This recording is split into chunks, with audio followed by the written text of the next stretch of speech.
이사야서 9장 6절과 7절 찾으신 줄 알고 친가 봉독에 올립니다. 이는 한 아기가 우리에게 낳고 한 아들을 우리에게 주신 바 되었는데 그의 어깨에는 청사를 메었고 그의 이름은 기묘자라 모사라 전능하신 하나님이라 영존하시는 아버지라 평강의 왕이라 할 것임이라. 그 청사와 평강의 더함이 무궁하며 또 다윗의 왕자와 그의 나라에 군림하여 그 나라를 굳게 세우고 지금 이후로 영원히 정의와 공의로 그것을 보존하실 것이라. 만군의 여호와의 열심히 이를 이루시리라. 아멘. 나누겠습니다. 사랑하고 축복합니다. 사랑하고 축복합니다. 감사합니다. 오늘은 구약성경 이사야서 9장 6절부터 7절에 있는 말씀을 중심해서 그의 이름은 이라는 제목으로 말씀을 선포하고자 합니다. 여러분, 저는 과거에 성지순례 하면서 저 이태리 로마를 방문한 적이 있습니다. 그 로마에 가니까 그곳에 아주 고전적 분위기가 풍기는 아름다운 교회 한 곳을 방문했는데 그 교회의 벽에는 아주 유명한 성화, 즉 그림이 그려져 있었습니다. 물론 그 성화는 구약 성경에 나오는 여러 인물들을 대상으로 해서 그려진 그림들인데, 예를 들자면 예레미야 선지자나 그리고 모세나 그리고 다윗과 이사야와 같은 사람들을 상상으로 해서 그려진 그림이었습니다. 근데 그러한 것들은 특이한 것은 그러한 사람들의 얼굴이 똑같이 한 곳을 이제 주시하고 있다는 점이었습니다. 그리고 그 그림들이 시선이 집중되는 한 곳 건너편에는 바로 예수님의 얼굴이 벽에 그려져 있었습니다.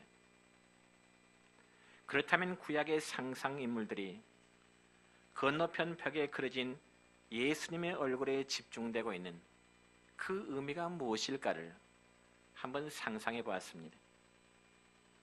그러면서 제가 생각할 때는 구약 성경에 나타난 모든 인물들이 한 사람, 즉 예수 그리스도의 출현을 바라고 있다는 그러한 의미로 생각하고 있었는데,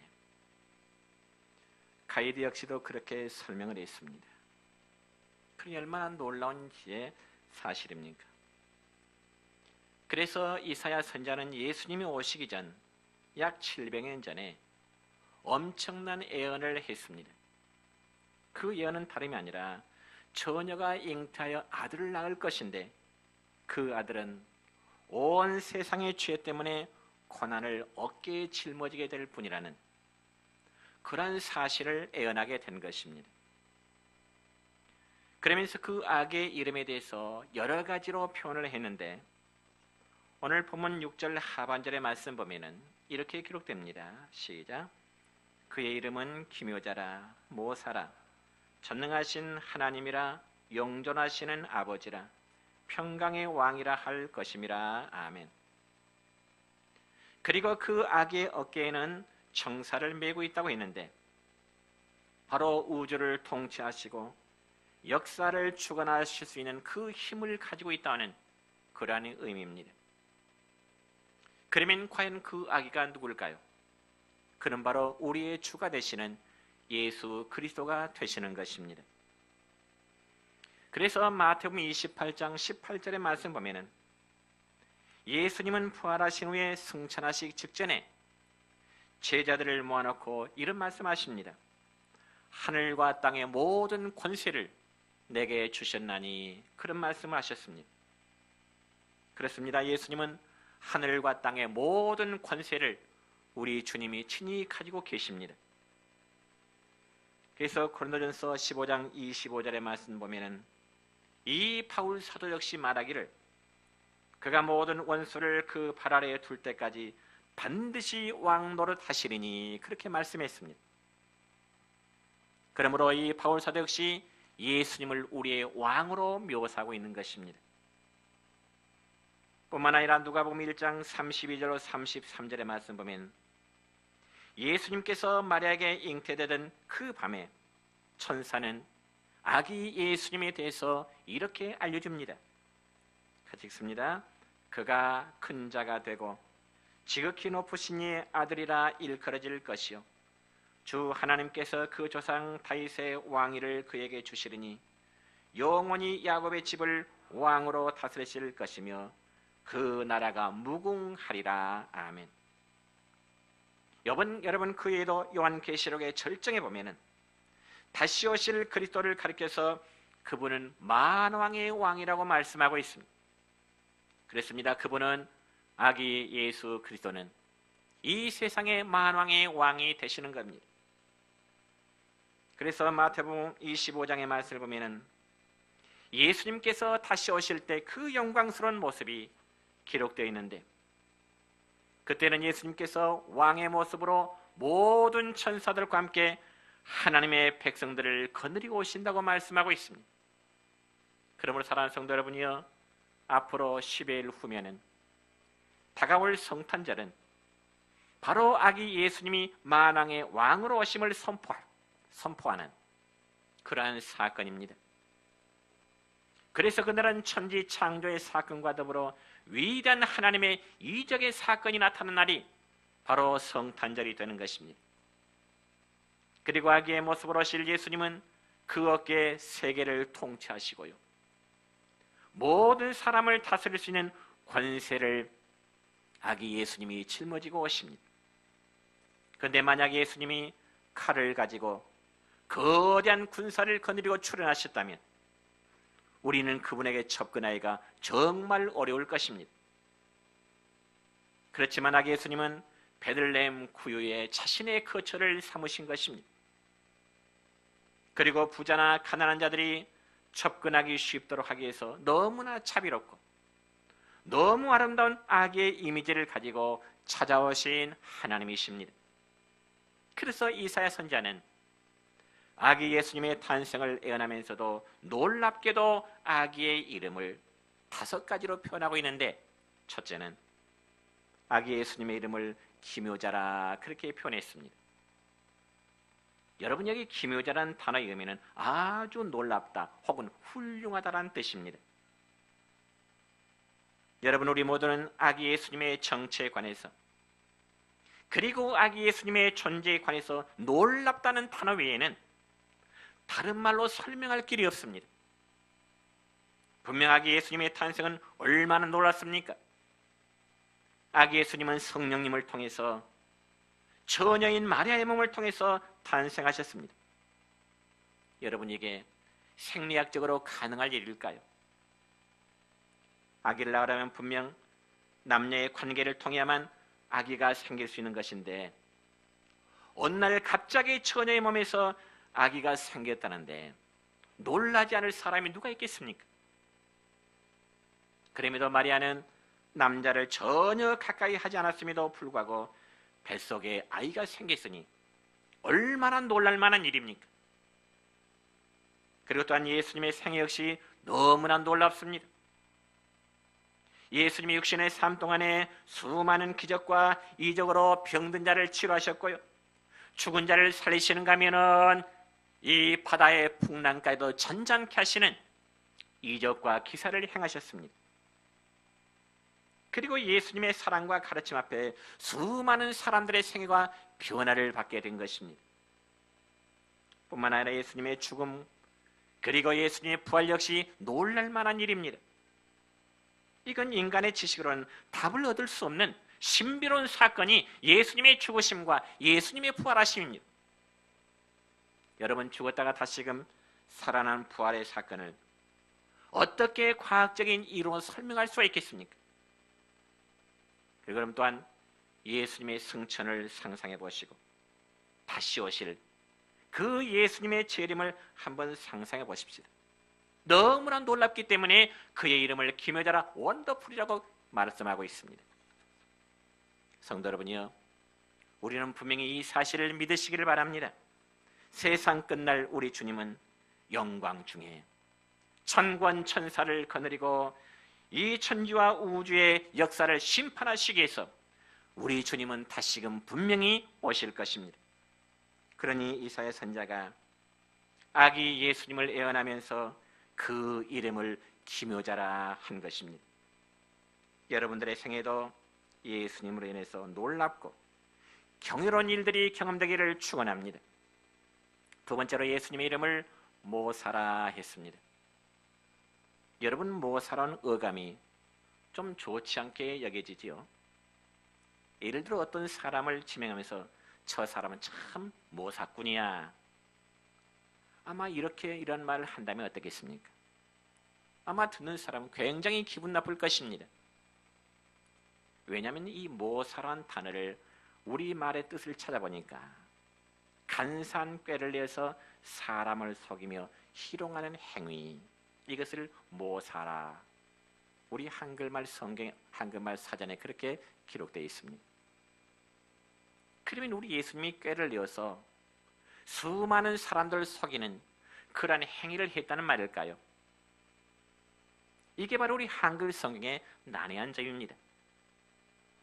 그러나 영어 성경에 보면은 이 모사의 의미를 확실하게 표현했는데, 이 모사라는 단어가 카운셀러, 즉 상담자라는 의미로 기록되어 있습니다. 그러니 훨씬 뜻의 전달이 쉽게 표현되어 있죠. 우리말 성경의 모사, 이게 뭐냐? 그러나 원래 의미는 상담자라는 뜻입니다. 그럼 왜 이렇게 좋은 의미의 단어가 있는데 어렵게도 이 모사라는 말로 썼을까요?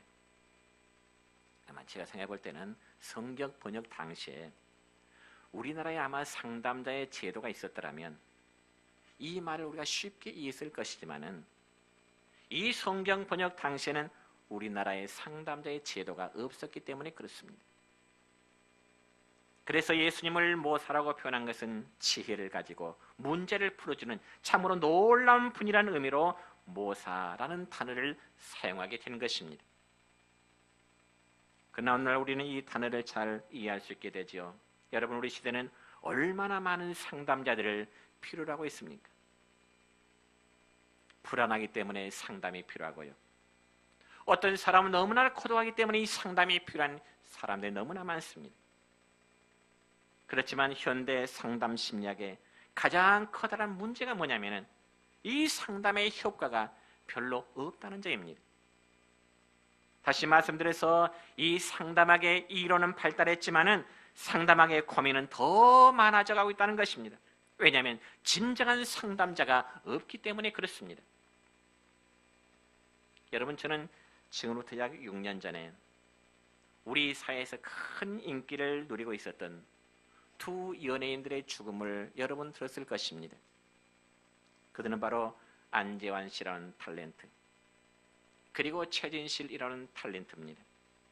그 당시 얼마나 많은 이제 대중들의 인기를 끈 이제 탤런트입니까? 그런데 그들은 어떠한 죽음을 맞이했을까요? 스스로 자살했습니다. 물론 그들이 저희 개인과는 아무런 상관이 없습니다. 그러나 그들이 자살하기 직전까지는 건전한 교회 공동체 안에서 신앙생활을 잘하고 있었던 사람들이었습니다. 그렇지만 그들은 스스로 목숨을 끊기 전까지 너무나 많은 고민을 했던 사람들입니다.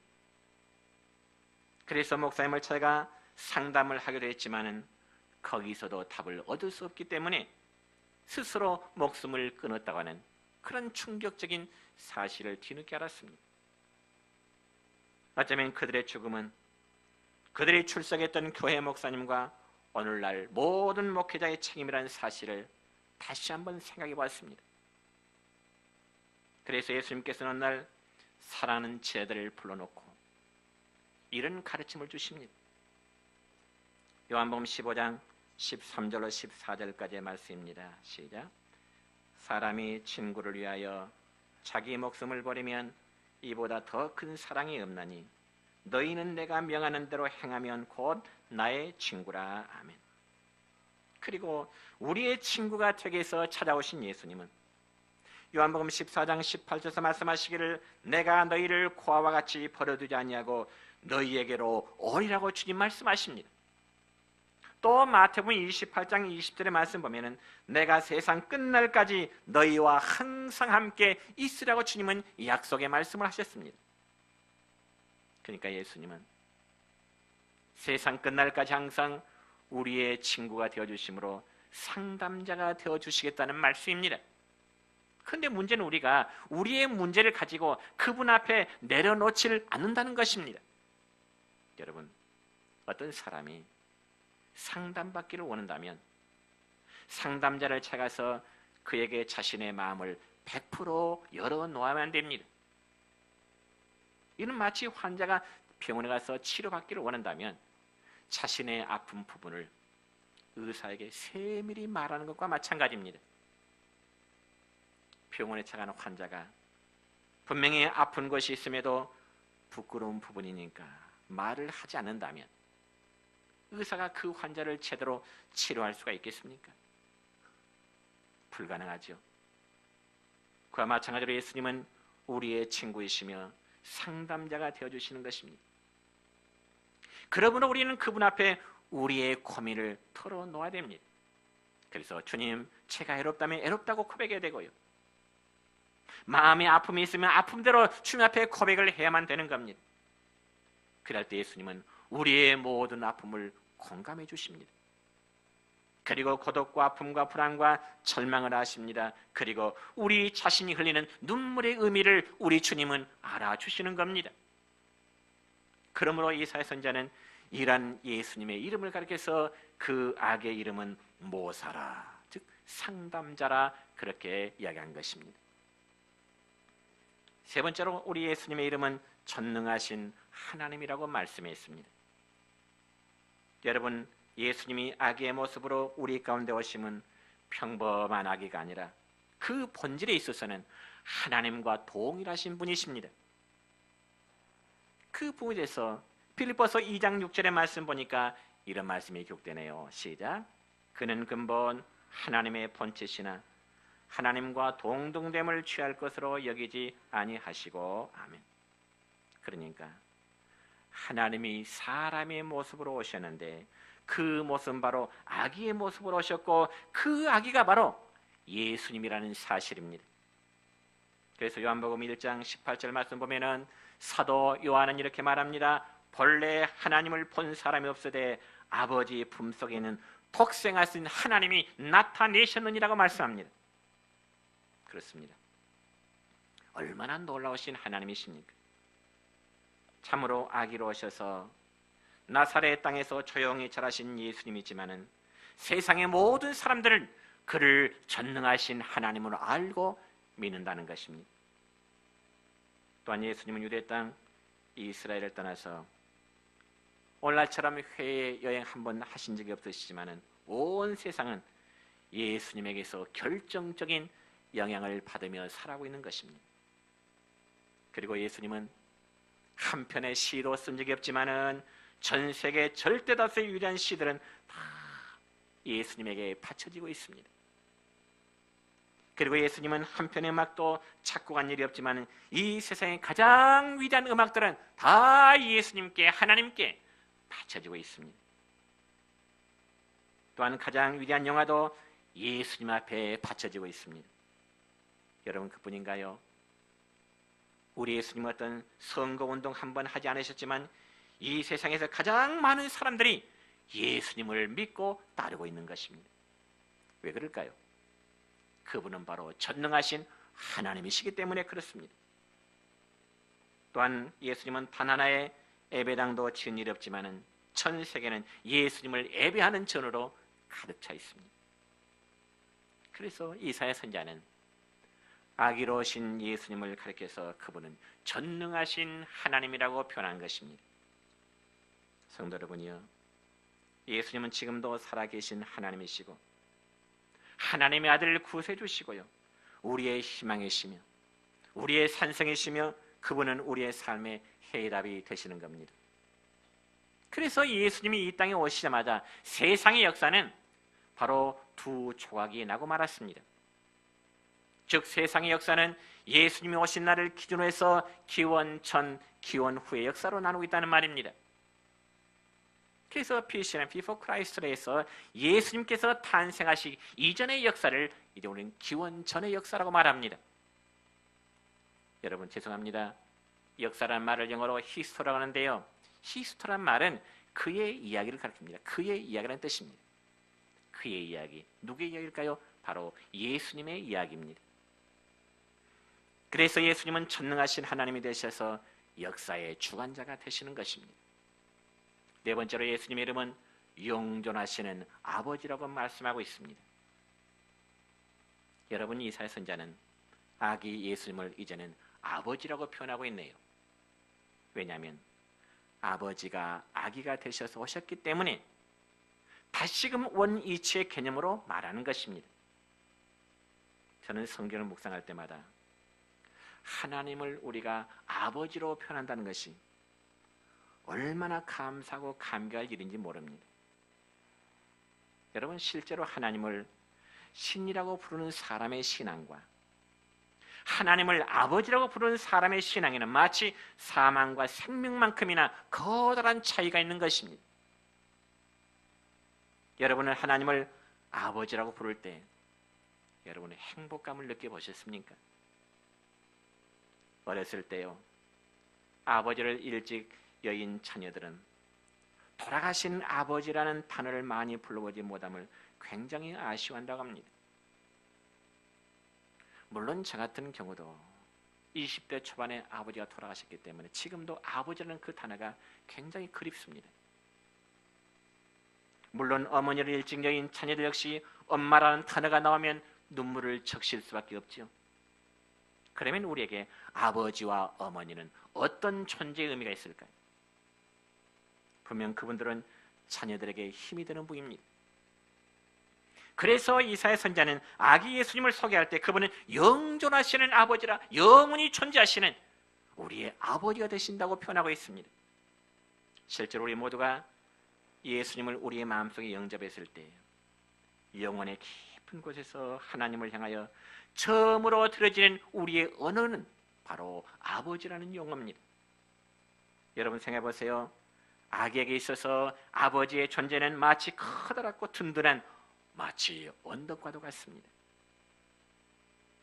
그래서 우리는 하나님 앞에 기도할 때 예수님이 가르치신 대로 하늘에 계신 우리 아버지요, 즉 하나님을 아버지라고 부르게 되는 것입니다. 다섯 번째로 예수님의 이름을 평강의 왕이라 그랬습니다. 여러분, 중세시대에 어느 수도원 앞에서, 즉 신부의 복장을 한 낯선 사람이 수도원의 문을 기웃거리면서 문을 두드렸습니다. 그래서 수도원의 문 관리가 문을 열면서 누구십니까? 물을 때 그는 답변하기를 저는 평화를 찾고 있는 단테라는 사람입니다. 그런 말했습니다. 그러면서 훗날 이 단테라는 사람은 수도원에 머무는 가운데 어느 날 성경을 읽다가 평화를 드디어 발견했는데 그 평화의 발견은 바로 예수님을 통해서 진정한 평화를 단테라는 사람이 발견하게 된 것입니다. 여러분, 특별히 누가복음 2장 14절의 말씀 보면은 예수님께서 탄생하신 그날 밤에 하늘에 있는 천사들은 이런 찬송을 합니다. 무슨 찬송할까요? 시작. 지극히 높은 곳에서는 하나님께 영광이요, 땅에서는 하나님이 기뻐하신 사람들 중에 평화로다. 아멘. 그런데 여러분, 우리가 이 말씀을 조심스럽게 이해를 해야 됩니다. 사람들이 이 말씀을 줄여서 하늘에는 영광, 땅에는 평화라고 말하는데 정말 이 땅 위에 평화가 있을까요? 아쉽게도 예수님이 오신 뒤로도 이 땅에는 전쟁과 고통과 기근은 사라지지 않고 있습니다. 그리고 예수님이 다시금 재림하실 때까지 이 세상에는 전쟁이 그리고 기근과 괴로움은 계속될 것입니다. 그리고 사람들의 눈에서는 눈물과 탄식이 계속될 것입니다. 그러나 평화의 왕이신 예수 그리스도를 영접하고 하나님 앞에 기뻐하심을 입은 사람들 중에는 평화가 있을 것입니다. 비록 세상은 요란하지만 그럼에도 불구하고 우리의 마음에는 평안함이 이르게 되리라는 말씀입니다. 물론 그렇다고 해서 그리스도인들이 이 땅에서 비극을 당하지 않고 항상 평안만 있을 것이다, 역시 그건 역시 아닙니다. 그리스도인에게도 비극이 있을 수 있습니다. 분명히 성경에도 그렇게 기록되어 있지 않습니까? 요한복음 16장 33절의 말씀 보면은 예수님께서 이런 말씀하십니다. 시작. 세상에서는 너희가 환난을 당하나 담대하라. 내가 세상을 이겼노라. 아멘. 그러나 요한복음 14장 28절에서 주님은 다시금 또 이런 말씀하십니다. 시작. 평안을 너희에게 끼치노니 곧 나의 평안을 너희에게 주노라. 내가 너희에게 주는 것은 세상이 주는 것과 같이 아니하니라. 아멘. 여러분, 소란함과 고통과 분요함과 난리 속에서도 그리스도인들은 평안을 누릴 수가 있습니다. 왜냐하면 그것은 주님이 주시는 놀라운 평안으로서 아무도 빼앗을 수 없는 평안이기 때문에 그렇습니다. 그래서 지구상에 있는 모든 사람들이 예수 그리스도에 대해서 바로 알고 그분 앞에 무릎을 꿇는 날, 이 땅에는 진정한 평화가 도래하게 될 것입니다. 여러분, 실적으로 이런 이야기가 있습니다. 1870년에 저 프랑스와 독일 간에 치열한 전투가 있었습니다. 프랑스와 독일 간의 치열한 전투. 여기저기 총탄이 날아다니고 포탄이 터지는 그러한 전쟁터에도 크리스마스의 성탄절이 다가오게 되었습니다. 그리고 성탄 전날 밤에도 역시 병사들은 빛나는 별들을 바라보면서 때로는 자기 고향 생각에 잠겼을 것이고, 때로는 성탄의 낭만과 어떤 병사는 추억을 갖게 해도 됐을 것입니다. 그리고 그 중에 아주 신실한 그리스도인들은 살아계신 주님과 예수님의 오심을 묵상하고 전쟁터에서 밤을 지내게 된 겁니다. 그런데 갑자기 이 프랑스 군의 참호에서 한 병사가 벌떡 일어나더니 총과 칼을 던지고요, 아름다운 테너의 목소리로 하늘을 향하여 감격에 찬 찬양을 부르기 시작했습니다. 그리고 그 찬양은 다음과 같습니다.